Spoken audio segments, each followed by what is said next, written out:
Okay, folks, good afternoon. We're just after 2 o'clock, so I'm going to read housekeeping remarks, and then we will get started with the meeting.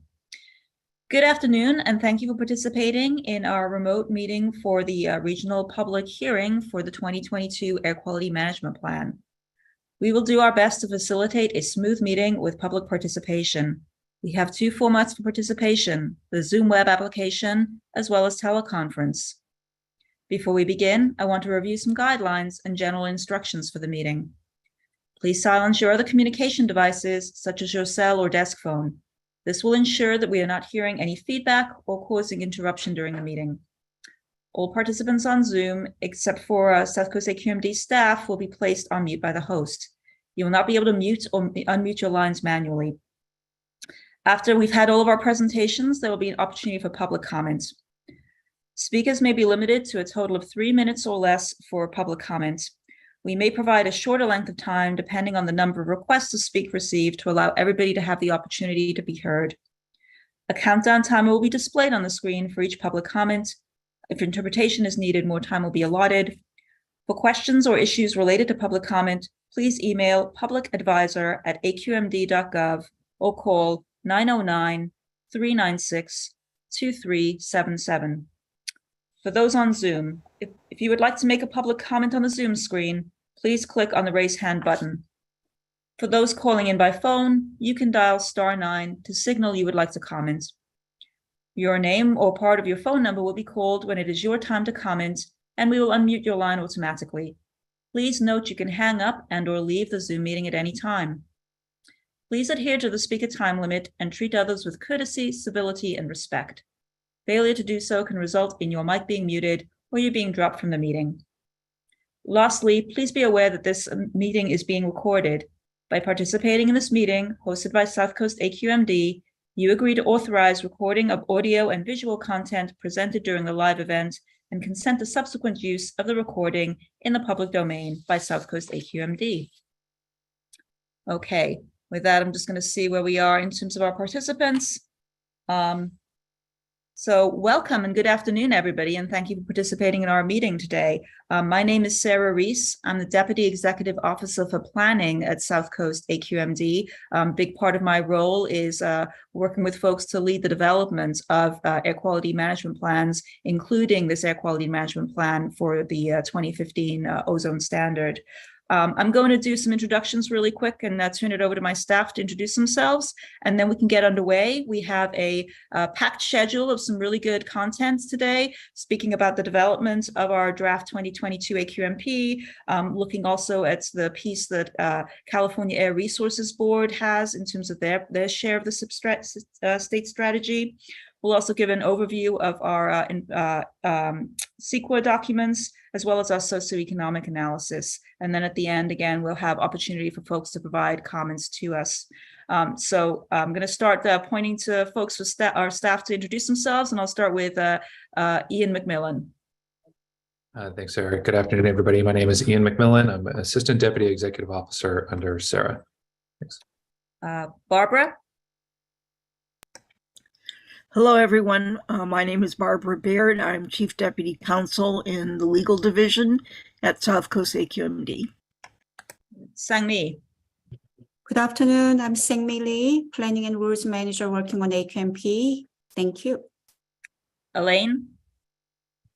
Hello, good afternoon. My name is Elaine Shan. I'm Planning and Rules Manager, overseeing the preparation of the draft socioeconomic report for revised draft 2022 AQMP.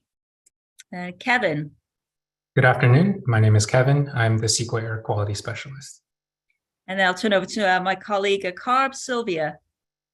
Hi, my name is Sylvia Vandersbeck, and I'm Chief of the Air Quality Planning Branch, and my group oversees the 2022 State SIP Strategy and SIP Planning. Great, excellent. So with that, knowing that we have a lot of content that we're going to get through, I think we're going to get underway, and I'll turn it over to Dr. Lee, who will give us an overview of the revised draft 2022 Air Quality Management Plan. Thank you, Sarah. Good afternoon, everybody, and thanks for participating in our regional public hearings. This is the first item, the overview of 2022 Air Quality Management Plan. Next slide. So this is regional public hearings, and then in this slide list all 5 regional hearings we are going to conduct starting from today, and the last one is next Thursday, October 20th. Next slide. So this first presentation have 6 different categories to cover. So starting with the background of ozone air quality and a little bit of emissions inventory and the significance of NOx emissions and control strategy we are proposing. CARB's control strategy will be a separate presentation by CARB, Sylvia, and brief introduction, brief story about the public process and key comments. And next step is the last item. Next slide. So we'd like to start to who we are. So South Coast Air Quality Management District is the largest air quality control district in the United States. We oversee the South Coast Air Basin and Coachella Valley, and we have over 17 million residents within our jurisdiction. Our primary responsibility is reducing emissions and improving air quality primarily from the stationary sources. And then we also develop plans, clean air plans, such as air quality management plan, which we are going to discuss today. Next slide. So the current topic is a 2022 AQMP. AQMP is a blueprint to improve air quality and achieve federal air quality standards in the South Coast Air Basin and Coachella Valley. We have a series of AQMPs, and this is the latest of the series. So US EPA established ambient air quality standard, and they periodically review it. The latest one was 2015 when they tightened ozone air quality standard to 70 ppb, and that triggered the need to develop the AQMP.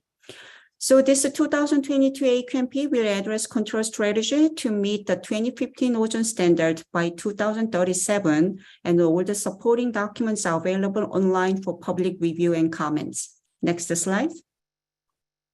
These 2 pictures demonstrate our challenges we face in the South Coast Air Basin. There is no question that has been tremendous improvement in air quality compared to half of a century ago, but still we are still facing tremendous challenges still. We have the worst ozone air quality in the nation, and we are among the worst in fine particulate matter pollution. Next slide. So this graph quantitatively illustrates how much progress we have made both the South Coast Air Basin in blue line and Coachella Valley in red line. These are 8-hour ozone values over the last 3 decades. And while this progress has been so evident, still we are well above federal air quality standard. Federal air quality standards are depicted in the black broken line in this graph, the horizontal lines, and the lowest one marked as 2015 is the latest standard, and that is the standard is being addressed in the 2022 AQMP. Next slide. So we're working on ozone air quality partly because there is a serious adverse health effects associated with it. Primarily, ozone is known to irritate respiratory tracts. That includes increased coughing and then aggregating sore throat and aggravation of emphysema and chronic bronchitis, and also enhances the frequency of asthma attacks. And also some of the pollutants that form ozone in the atmosphere are concurrently also form PM2.5, and PM2.5 is known to cause premature death. Next slide. Then the question is, how do we improve ozone air quality? So we established ozone is the South Coast Air Basin as the worst ozone air pollution in the entire nation, and then we are still well exceeding our federal air quality standard. But then how to improve it? The key pollutant is NOx, nitrogen oxide. So reducing emissions of nitrogen oxides turns out to be key elements to improve ozone air quality in the South Coast Air Basin. NOx is formed during combustion process of fossil fuels. But then how much NOx emission needs to be reduced to meet federal air quality standard? The bar graph on the right illustrates the amount of NOx reduction needed to meet the federal standard. Starting from the first bar, that's a 2018 bar, that is the more or less current day's condition. But then when it comes 2037, that is the attainment due. And then second bar illustrating business as usual condition. And as you can see here, even under business as usual condition, the future NOx emission is expected to be about half of current day's level. However, still this business as usual condition is not sufficient to meet the 70 ppb. This 2022 AQMP illustrate that 60 tons per day of NOx emission is the most we can accommodate while still meeting the federal air quality standard. That is equivalent to 83% reduction from current days and 67% reduction from future business as usual situation. Next slide. The next question is, where does NOx emissions coming from? We needed to understand the sources of emission, therefore we can reduce the emissions. So the first pie chart is current day condition. Again, it's 2018 condition, and the pie chart on the right is 2037 condition. As illustrated in these two pie charts, over 80% of NOx emissions coming from mobile sources. When it comes to future condition, this yellow portion marked as off-road mobile sources contribution increases substantially, indicating the emission reductions from off-road mobile sources will be critical. These off-road mobile sources include the mobile sources that are like the ships, ocean-going vessels, trains, aircrafts, and some of the construction and industrial equipment. Next slide. Then who has the authority to reduce emissions from certain sectors? This bar chart on the left categorized into two groups. One, the sources subject to federal authorities. And the second one, depicted in the dark blue color, is the emissions subject to local and state authorities. As shown here, more than 1/3 of future business as usual case emissions belong to federal jurisdiction, federal authorities. So again, as mentioned in the previous slides, this federal authority sector include sources such as ships, aircrafts, locomotives, etc., and also trucks that's registered out of state and out of country. When compared to the maximum allowable NOx emissions, we established that is a 60 ton. The amount of emissions belong to federal governments, federal authorities exceed the 60 ton level, illustrating federal action is critical to meet the 70 ppb standard. Next slide. So then in addition to federal action required to meet the standard, so this AQMP lays out the plans how to reach the 60 ton level. In other words, how to reach the attainment of 70 ppb ozone standard. Significant portion of the reductions coming from South Coast AQMD's control strategy marked as blue. And also CARB has quite a bit of series of control strategy to reduce emissions from mobile sources marked in the yellow category. And also CARB has measures for locomotives and then the reductions needed from federal authorities. And the remaining sector, that's 60 ton, that's we can accommodate while still meeting the 70 ppb ozone. Next slide. Given the significant amount of emission reduction need, the pathway to get there has to be beyond the traditional approach. Traditional approach meaning that it was seeking for emission reductions from tailpipes or exhausted stacks through the control equipment and through efficient engines, etc. However, this level of reduction needed for 70 ppb ozone is beyond, meaning that more innovative strategy would be needed. Next slide. With that in mind, South Coast AQMD laid out strategy to reduce emissions and attain the ozone standard. They include NOx control measures and then pursuing co-benefits from greenhouse gas reduction policies, And there are also strategic VOC measures, and there are other measures. Next slide. This is very high-level overview of South Coast AQMD's stationary area source measures to reduce NOx emissions. We have 3 categories: residential combustion, commercial combustion, and industrial combustion. Starting from the last picture here, industrial combustion is more or less traditional sense of air pollution control that's seeking for emission reductions from large combustion sources such as boilers, process heaters, refineries, electricity generating units, etc. But then moving toward to the left, so in the center, there are also large commercial combustion applications, large buildings needed for water heating, space heating, or cookings, or even other smaller categories. So we need emission reductions even commercial combustion categories as well. Lastly, the first figure that the residential sectors, in the future years, residential combustion consists the second highest emissions in the business as usual stationary source emissions. Therefore, reductions from residential combustion sources are necessary as well. Next slide.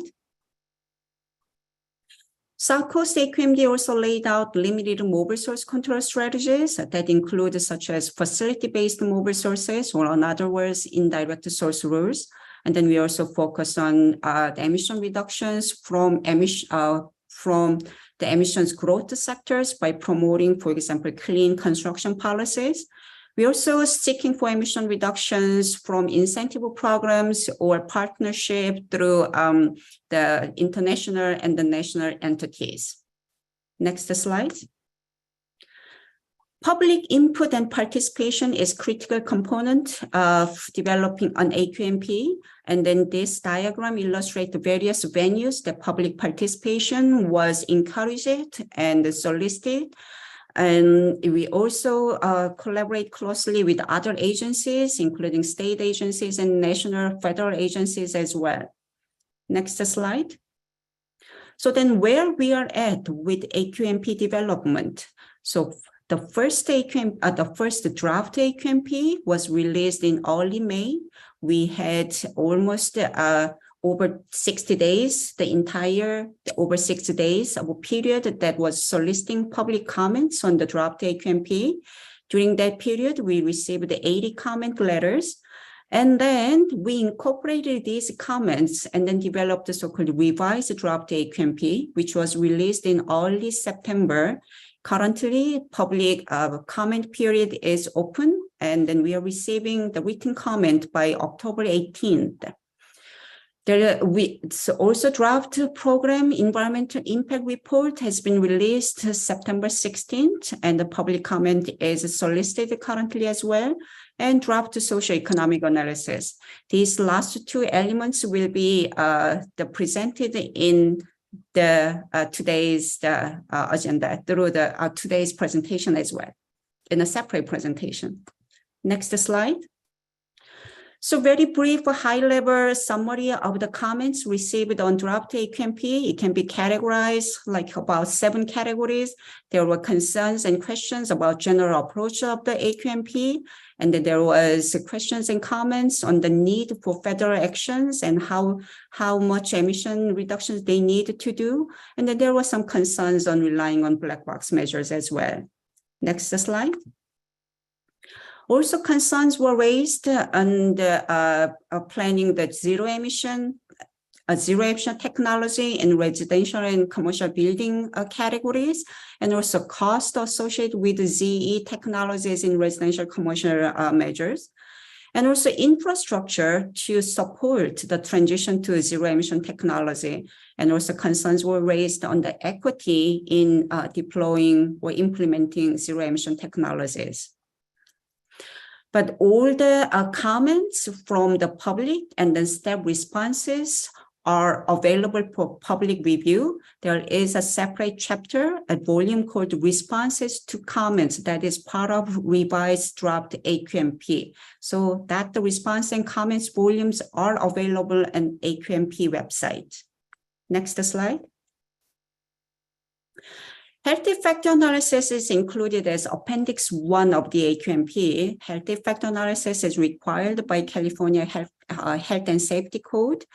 So to evaluate this health effect, advisory council was formed, and then so far there were 2 meetings were hosted, and currently the Appendix 1 or health effect analysis is under revision for council's comments.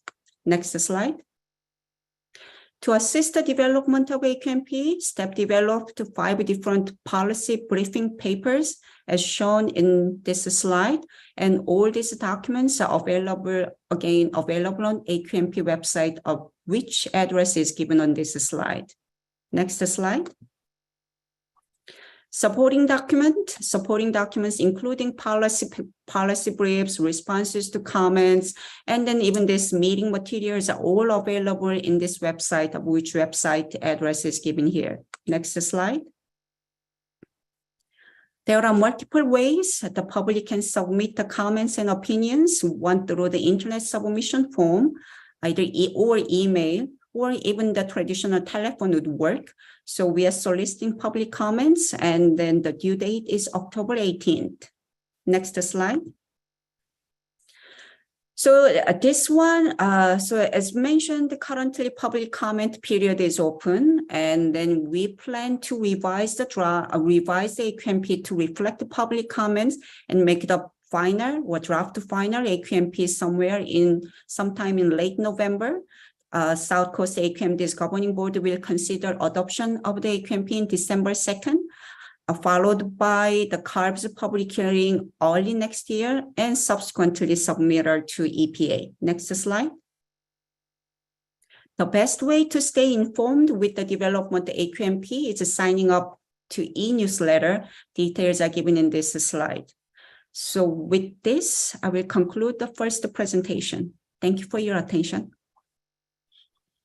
Great. Thank you, Sang-Mi, for that. It's great work there. So at this point, I'm going to turn it over to our colleague from California Air Resources Board, Sylvia Vanderspeck, and she's going to give an overview of CARB's plan and how that fits in with our AQMP. Sylvia, go ahead. Thank you, Sarah.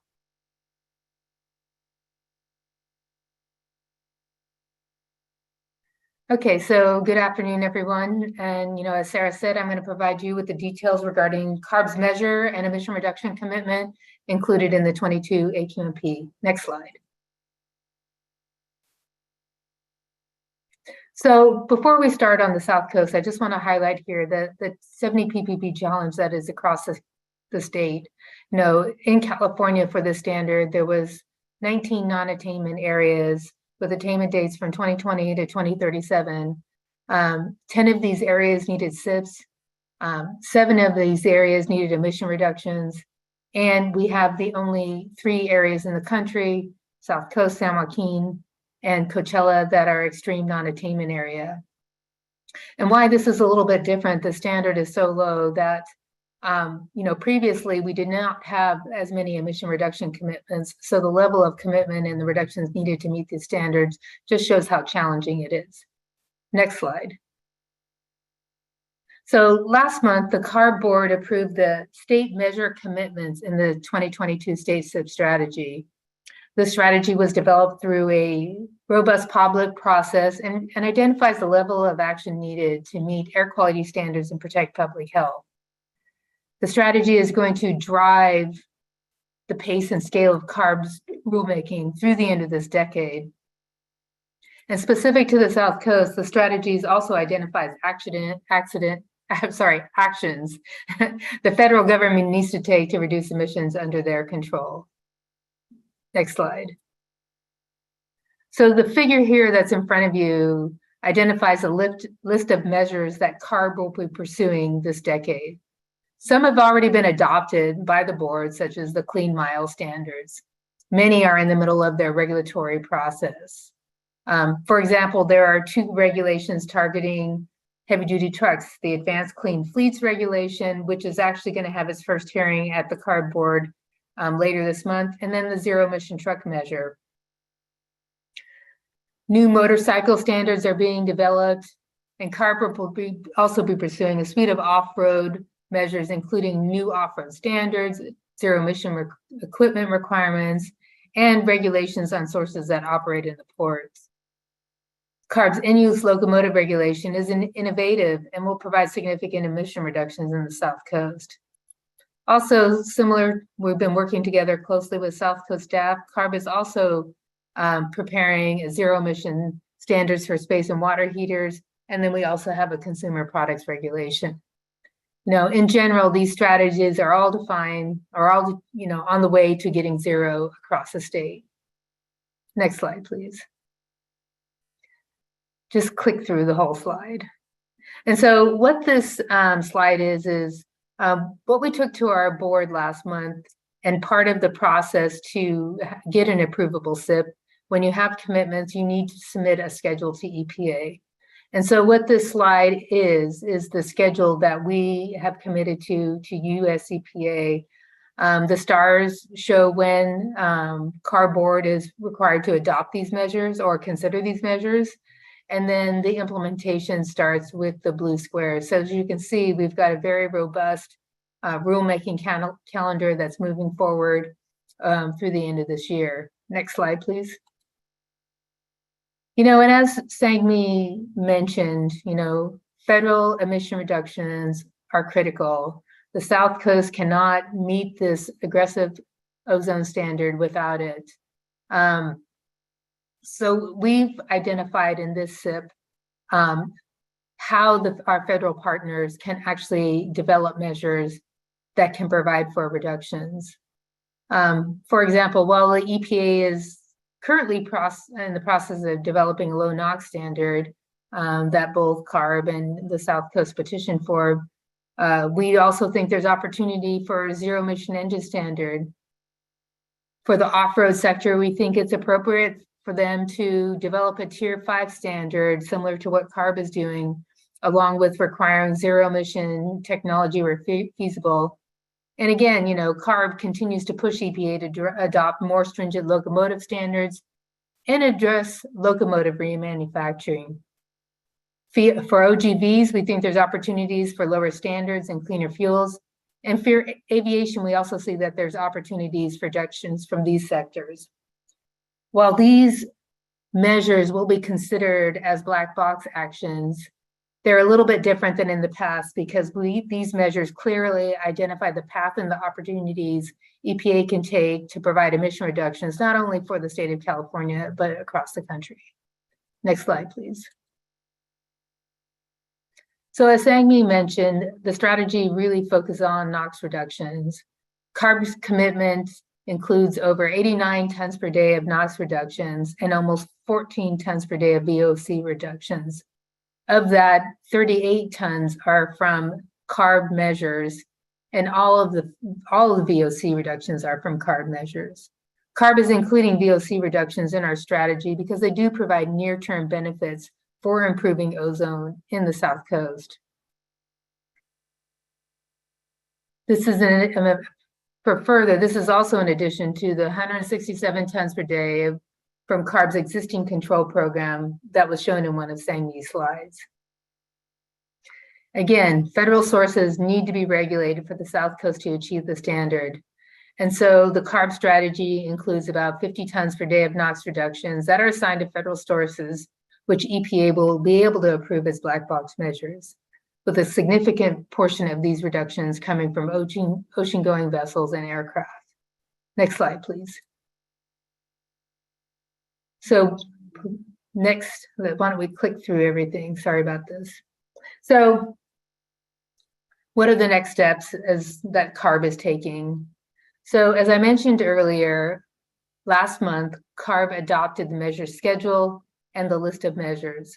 So next, when CARB takes the South Coast SIP to the board in January with the AQMP, CARB will be adopting the aggregate commitment that I just discussed earlier. After that, we will plan to be taking our measures that listed in this previous slide to the board according to schedule, and then we'll be submitting those to EPA for inclusion in the SIP. And that concludes my presentation. Sarah? Great. Thank you so much, Sylvia, for that, and really appreciate your participation in our public hearing today. So moving on to our next topic, we're going to give an overview of our the program environmental impact report for the 2022 AQMP, and I'm going to hand it over to Kevin Nee to provide that overview for you. Oh, good afternoon. Could we load up the presentation? Awesome. Yes, so as Sarah mentioned, my name is Kevin. I'll be giving an overview of the draft program environmental impact report for the 2022 AQMP. Next slide, please. So the California Environmental Quality Act, CEQA, was adopted as state law in 1970. It is primarily an information disclosure document, both for decision makers and the public, to lay out the potential significant environmental impacts of a proposed project and list feasible alternatives and mitigation measures. Next slide, please. So the 2022 AQMP is subject to CEQA because it encompasses the actions that the South Coast AQMD will undertake in the next 4 years. It's evaluated as a program document because it's an overarching analysis, and the rules, regulations, plans, or other projects will be individually further analyzed in the future. Next slide, please. So we previously finished the notice of preparation of an initial study, NOPIS, and that's the dark blue arrow and box to the left. We're currently at the gold stage, and South Coast AQMD has released its draft program EIR, and this document includes a more in-depth analysis of the environmental topics determined in the NOPIS to be potentially significant. We also include response to all comments received on the NOPIS. Once the public comment period and review ends on November 1st, we'll work on the final program EIR, which will address any and all comments on the draft program EIR, and as well as we'll show updates to the analysis. Lastly, the governing board will be tasked with certifying the final program EIR. Next slide, please. Our draft program EIR follows the traditional structure with a short and sweet executive summary in Chapter 1, followed by full-length discussions in Chapters 2 through 5. For those who want an in-depth analysis, for example, on air quality, I would direct you to review first Chapter 1 and then jump to Chapter 4 to look for more details. Next slide, please. So as mentioned previously, the draft program EIR goes more in depth on the environmental topic areas that were previously analyzed in NOPIS and determined to be potentially significant. And as shown in the bottom left of the box, the environmental topic areas of air quality and greenhouse gas emissions, energy, hazards and hazardous materials, hydrology and water quality, noise, and solid and hazardous waste are further evaluated. Also, in the draft program EIR, we looked at 4 different alternatives, including the no project alternative. Next slide, please. So the draft program EIR did determine that there will be overall long-term air quality and greenhouse gas emissions benefits from NOx and GHG emission reductions. On the path to get there, however, we expect air quality impacts during construction, of new control devices, more efficient technology and infrastructure, as well as short-term GHGs primarily from producing electricity and alternative fuels. In the other environmental topic areas, we foresee energy impacts due to electricity, natural gas, and hydrogen demand. And, just breezing through it, potential noise impacts from construction at roadways, and then even solid and hazardous waste impacts related to landfill capacity. We identified mitigation measures, but out of an abundance of caution, we did conclude that significant impacts remain. Next slide, please. So the draft program EIR has been released for 46-day public review ending on November 1st. If you'd like to access the document, it is available online at the link listed, as well as in hard copy format at our South Coast AQMD headquarters. You can also access, if the link is a little bit too difficult, just through our AQMD website and then through the CEQA subpages. Next slide, please. So we encourage public to review and comment on this draft program EIR, and I will be compiling all the feedback we receive. My contact information is listed here, and all comments will be responded to in the final program EIR. Next slide. And then lastly, we have the rest of our CEQA team listed here. And so if you wanted to contact Mike, Barbara, or myself, here's our information as well. Thank you. Great. Thank you so much, Kevin, for that overview. So we're going to move on to the rest of our content, and this is our last presentation, but it is not the least. And so Dr. Elaine Shan is going to give you an overview of our draft socioeconomic report for the 2022 AQMP. Elaine, go ahead. All right, thank you, Sarah. Like what Sarah mentioned, my name is Elaine Shan. I'm overseeing the preparation of this draft socioeconomic report for our 2022 AQMP. Next slide, please. So every time when we have an AQMP, we also prepare an accompanying socioeconomic impact assessment, and we have done this for already 3 decades. Every time when we have an AQMP, we do produce this socioeconomic report. And this is not legally required, unlike our rules, but we're doing this assessment in order to better inform members of the public and also our policymakers, and namely our South Coast AQMD board members. In our draft socioeconomic report, like the main AQMP report and also as the CEQA report, we also have an executive summary that's short and sweet. So where we give a high-level overview of our major findings. And then in the ensuing chapter, then we take a deep dive into each topic area that will include costs, health benefits, job impacts, and also EJ analysis. And if you would like to have more details about our technical analysis, we also provide the technical appendices where technical readers can go in and obtain more details. Next slide, please. And we released our draft socioeconomic report on October 1st. And as I just mentioned, that we analyze a whole variety of topics in this report.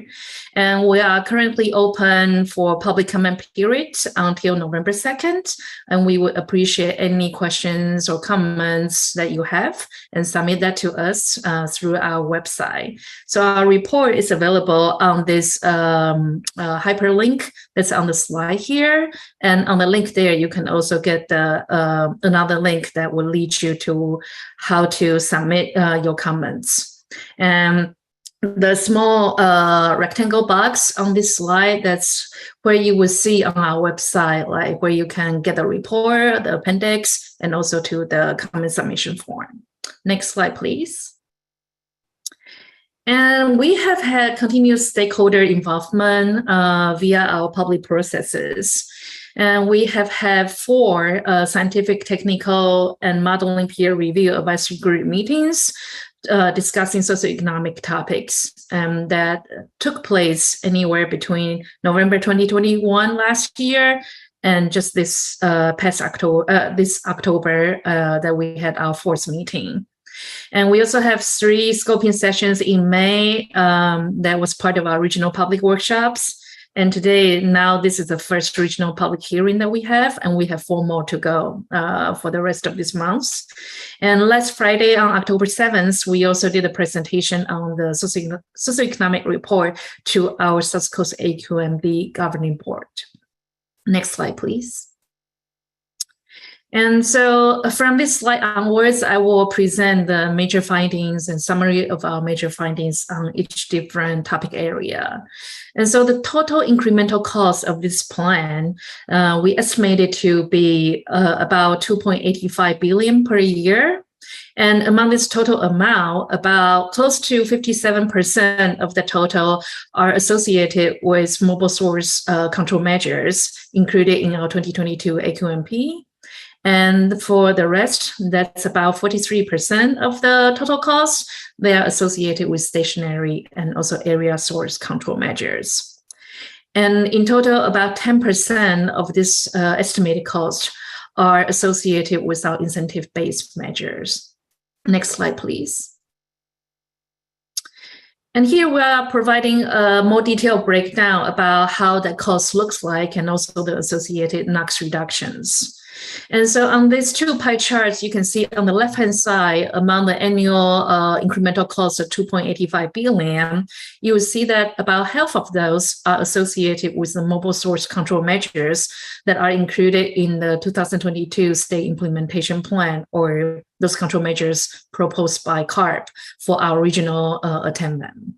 On the right-hand side, you could see that about 75% of those NOx reductions that are expected to be achieved by year 2037, about 75% of them that are associated with those same mobile source measures that are either going to be implemented by CARB or that we will be proposing this for the federal government to take actions.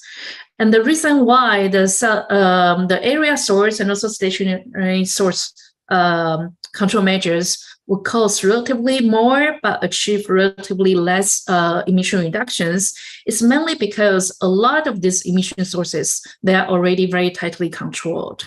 But because we are pursuing all feasible measures in order to reach our original attainment, and that's why we have to look into zero emission technologies that would have NOx reduction benefits, and at the same time, it will also help to achieve climate goals. And for those control measures, because of the assumption that we will be introducing zero emission control technologies, and the relatively higher cost of these technologies currently are the reason why that we're seeing a larger proportion of those associated control measures. Next slide, please. And in terms of the health benefits associated with 2022 AQMP, and compared to the annual incremental cost of 2.85 billion, we are finding that the annual average public health benefits would amount to almost $20 billion per year. And about 74% of these monetized health benefits that are associated with reductions in long-term exposure to fine particulate matter, namely PM 2.5, but they are also associated with reduced ozone exposure, and as well as other mobility-related benefits. Next slide, please. And here we're showing you a deeper dive into how the avoided premature death looks like across our region. So on the left-hand side, you could see how the estimated benefits or health effects are being allocated throughout our region. And then on the right-hand side, we provide a table with more detailed breakdown across the 4 counties. And you could see that by year 2037, we're estimating there will be about 3,000 premature deaths being avoided as a result of the implementation of the revised draft 2022 AQMP. And the distribution of these health effects that are associated, there are two major key factors that are driving the distribution of these results. So first, very importantly, it's where the air quality changes that we're projecting, but it's also associated with the size of the population across our 4-county region and where the susceptible and also vulnerable populations are located. Next slide, please. And because of all these differences, like spatial differences in how the health effects are attributed, we also want to look at how the health benefits are actually are expected to accrue to EJ communities versus non-EJ communities. And in order to define which communities should be classified as EJ communities, we're looking at the definition that was based on Senate Bill 535, their disadvantaged communities definition. But in addition to that, in order to conduct sensitivity analysis, we also look at alternative EJ definitions that would give a little bit more weight to air quality associated indicators. But as shown on this table, it does not matter which definition we utilize. So we could see that in general, there's a greater amount of health benefits that are being attributed or are projected to accrue to EJ communities than non-EJ communities as a result of the implementation of the 2022 AQMP. Next slide, please. In terms of job impacts, and we look at job impacts that are associated, on the one hand, associated with incremental costs, and on the other hand, associated with the expected health benefits. And overall, you could see that when we combine these two together, the net impact is that we're projecting that there will be about 17,000 jobs foregone in our economy. And this compared to a baseline of 10 million jobs in total in our regional economy. And so even though because of these jobs foregone that are being projected, we will also have a slower job growth. But overall, we're still expecting that the job growth is on the positive trajectory going forward. Next slide, please. And in terms of next steps for our AQMP socioeconomic report, so as I mentioned earlier, we released the report on October 1st, and we're currently conducting our regional public hearings. And again, as a reminder that our public comment period will end on November 2nd. And then we are going to release our next version of the socioeconomic report. That's the draft final. So the release date would be around mid-November 2022. And in early December, on December 2nd, the whole 2022 AQMP package will be brought to our governing board for the public hearing. Next slide, please. And so if you have any questions or comments for us on the socioeconomic report, please reach out to Brian Blasich on my staff in the socioeconomic analysis team or myself. And for general AQMP questions or inquiries, please reach out to Dr. Sammy Lee or Ian McMillan.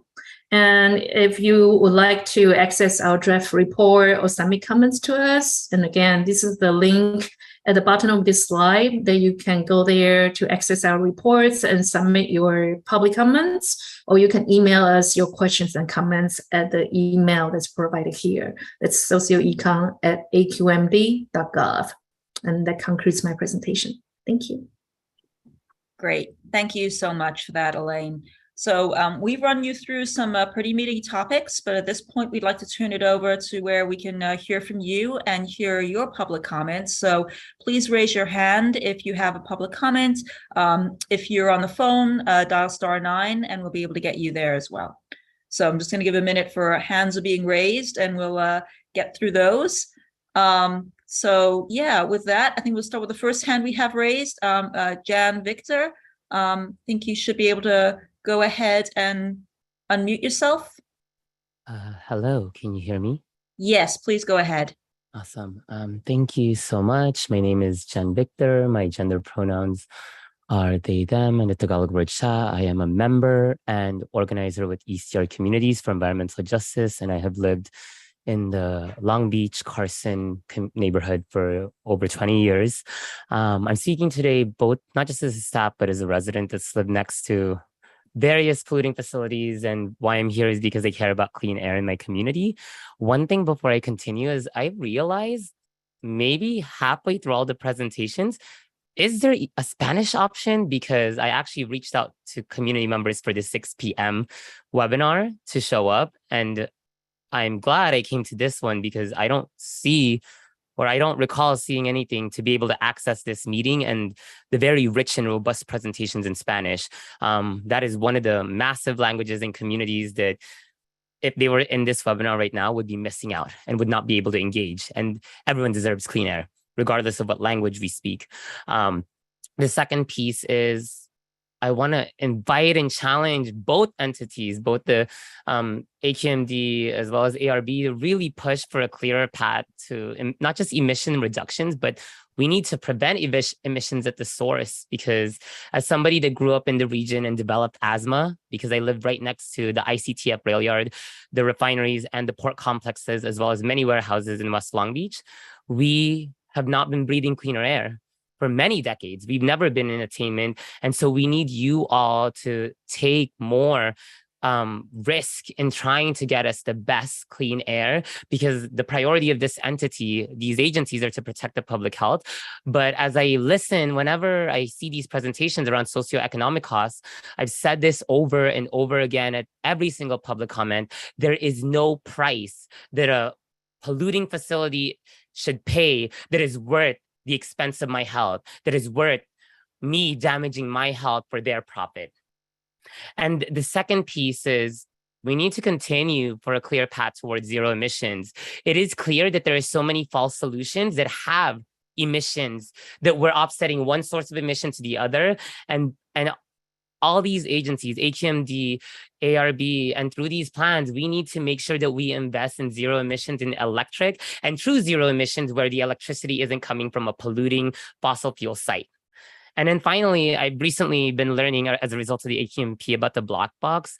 And as much as that gives y'all leeway for possible future technology, we need y'all to invest in technology that's actually being deployed and not cross your fingers that there might be something that'll show up around the corner in a few years.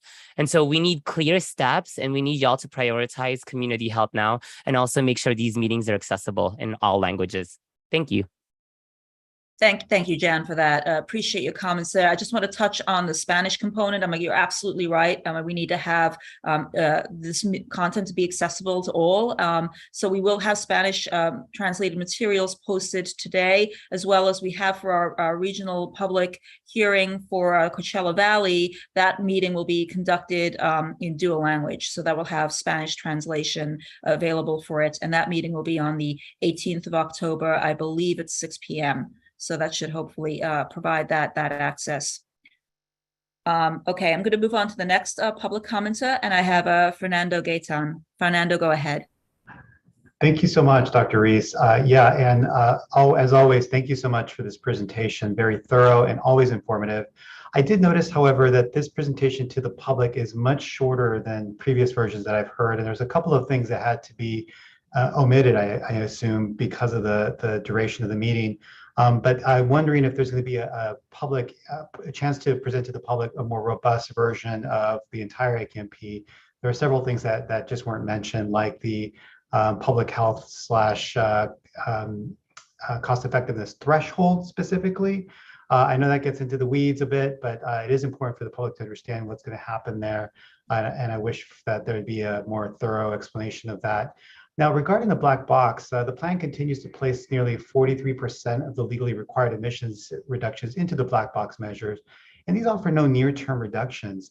We agree, EPA has to absolutely do more, but it's important to also understand that even within the black box, South Coast is responsible for 10 tons or more, according to the presentation we just heard.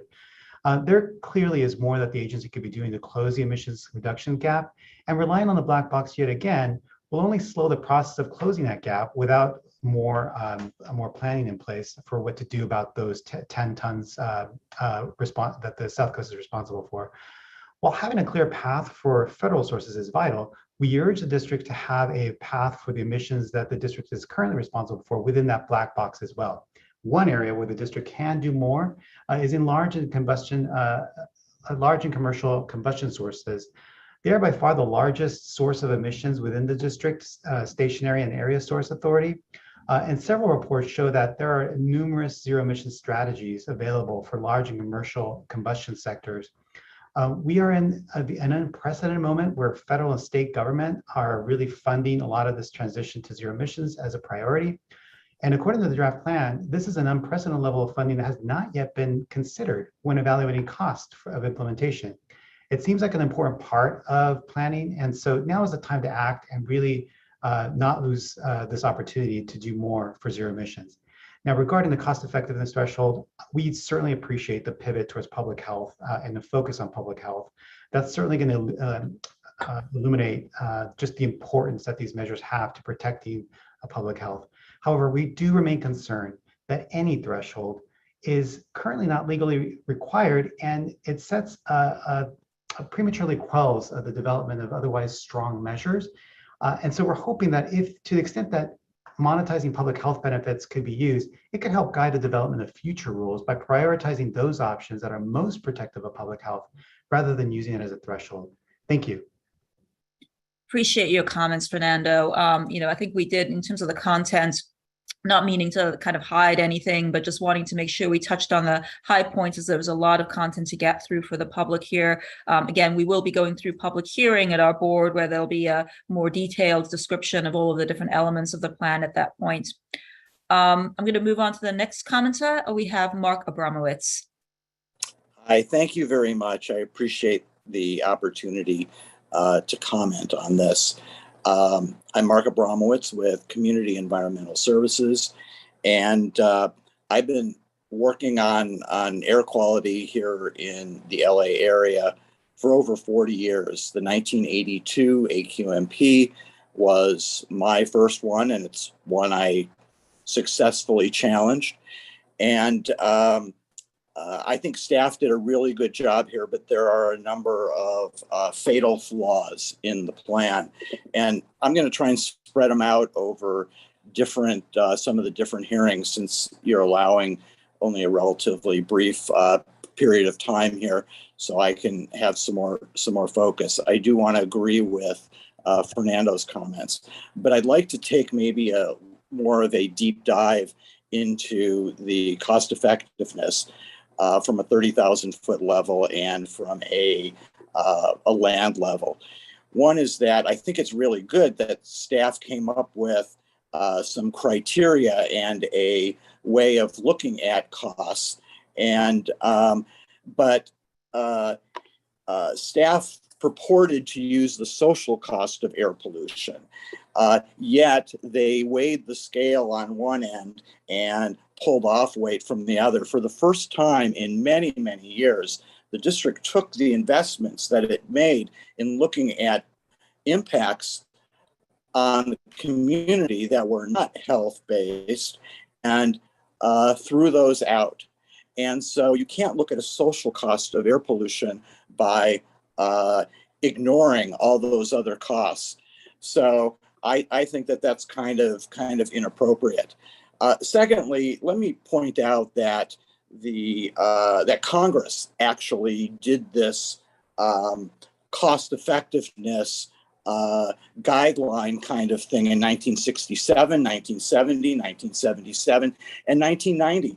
The district doesn't have to go through that. The district should, in fact, recognize that it must meet air quality standards, and it can prioritize first, but it's not within the purview of the board to determine what not to do unless you can show you're meeting the standards. So what you might want to do is take some of these guidelines, and if you're not going to be imposing a control measure or a stringency level, come up with something else to replace it with. So, so I appreciate that it's much better, but it.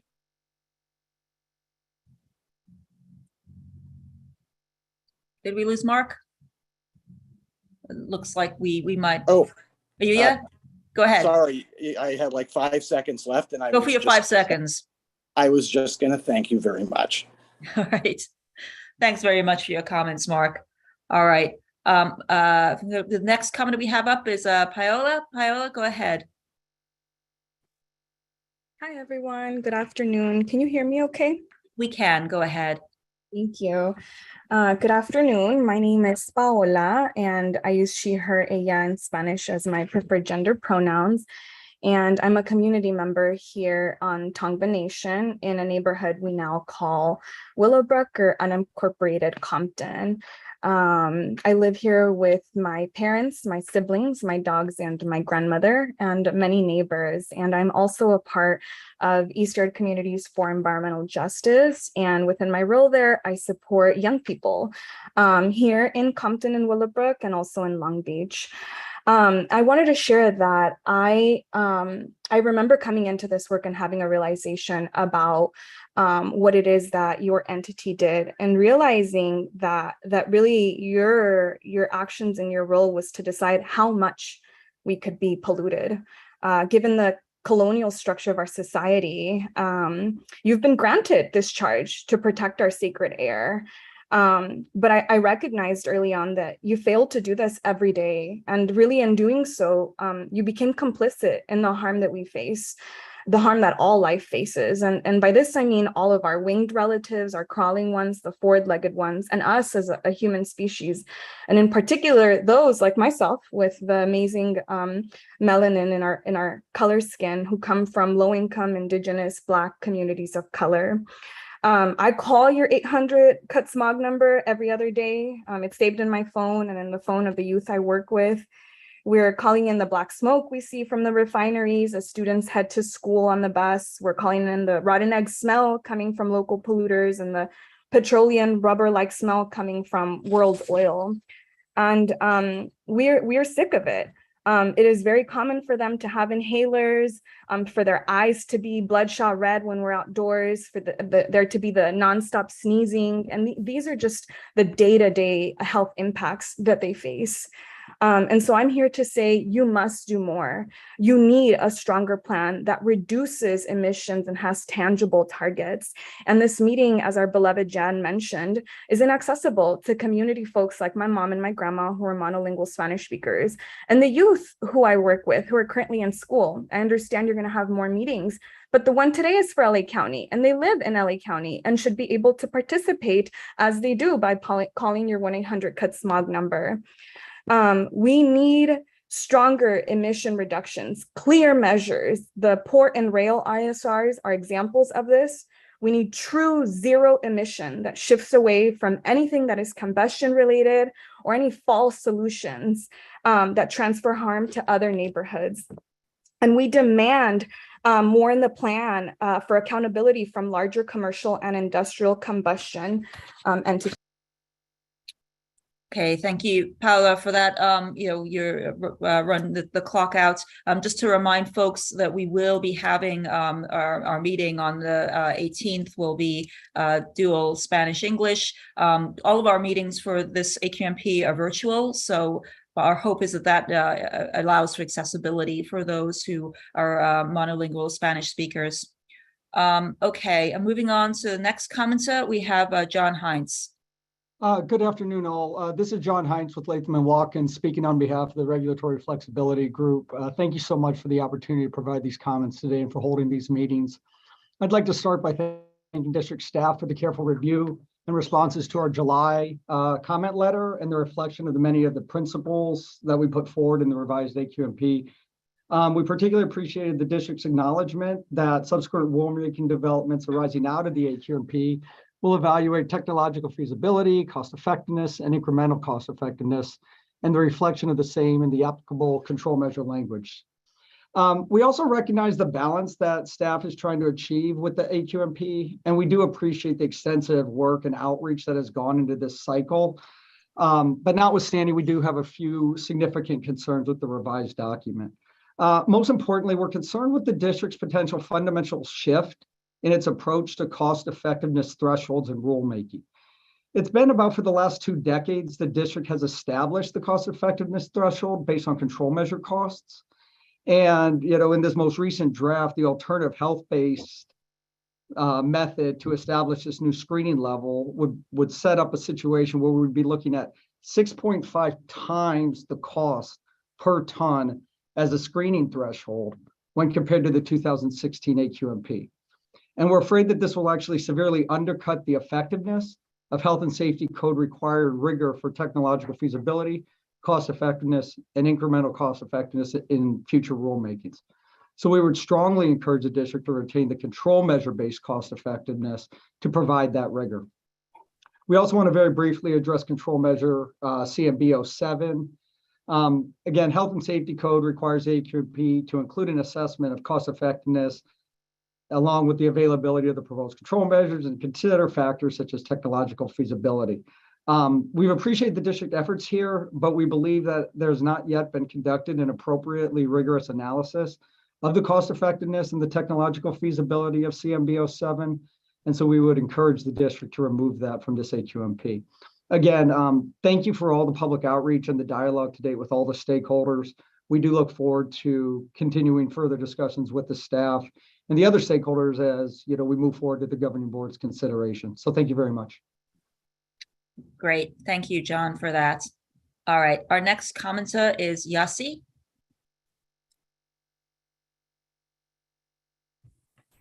Hi, everybody. Good afternoon. Oh, I'm not sure if my time's starting yet. I'll wait. Can we reset the clock? Okay, go ahead. Thanks, Sarah. Hi, everybody. Good afternoon. My name is Yasi. I'm a senior campaign representative with Sierra Club National, and I've been engaging at the AQMD in specific rulemaking for the past 5 years now. This AQMP is definitely written in the intention of trying to deliver zero emissions, but of course it has fallen short again.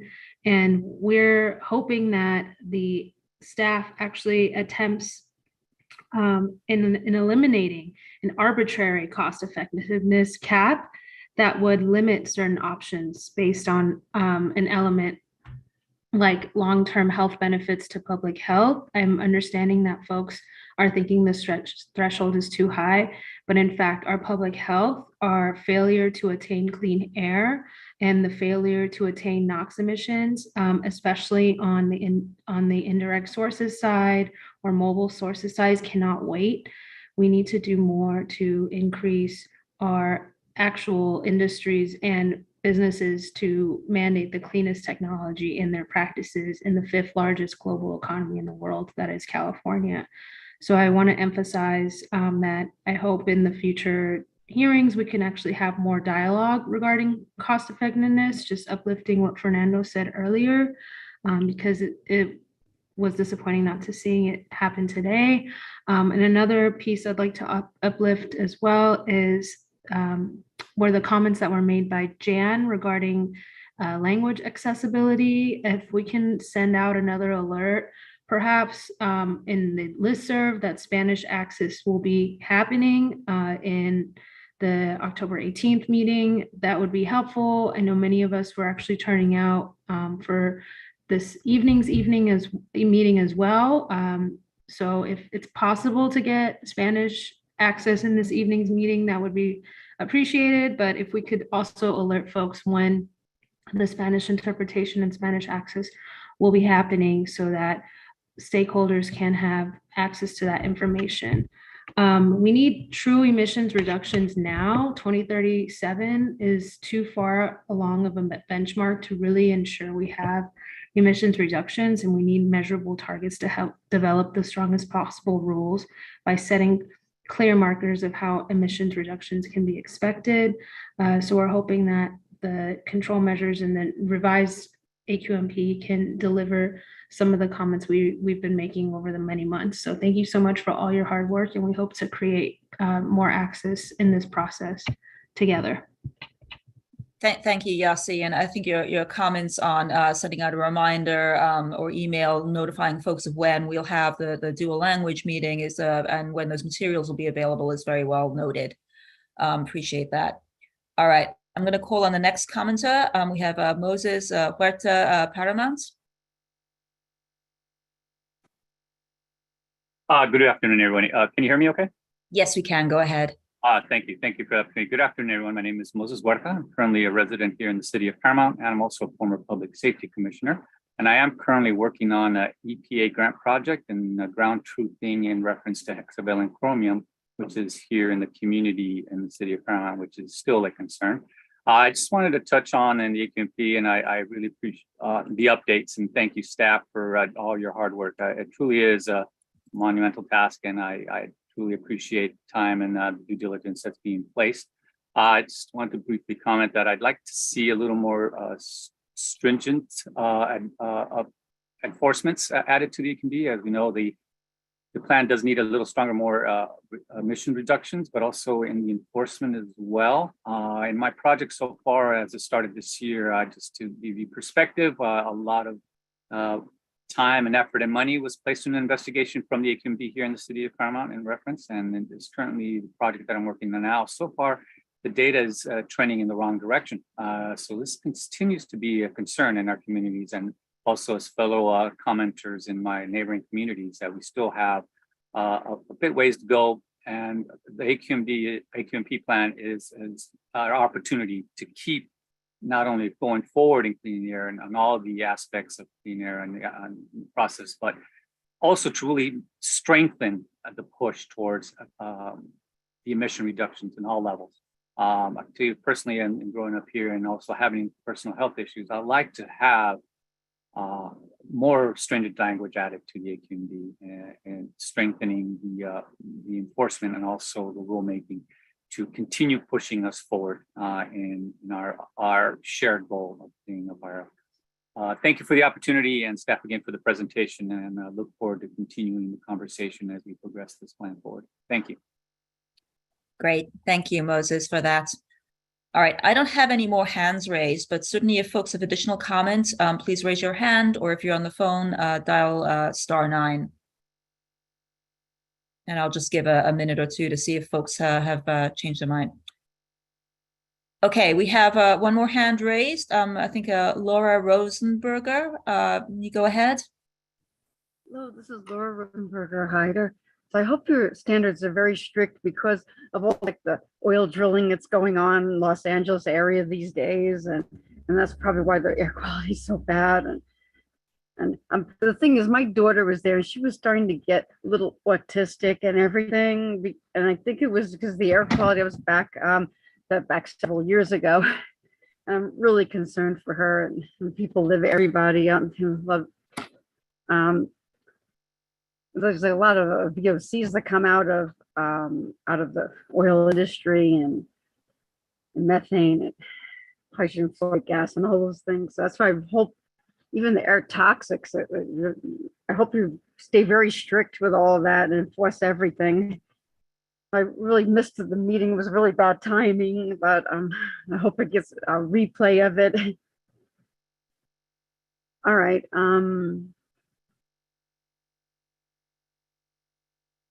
All right, thank you. I'm finished. Okay. Thank you, Laura. So this meeting is being recorded, so you would be able to go back and look at it on our website, as well as we have additional public hearings for other counties, but they're all going to be held remotely, so you should be able to access those. And I believe we have those dates posted on our website as well. Okay, I'm just going to give a minute to see if there's any more hands or questions that come up.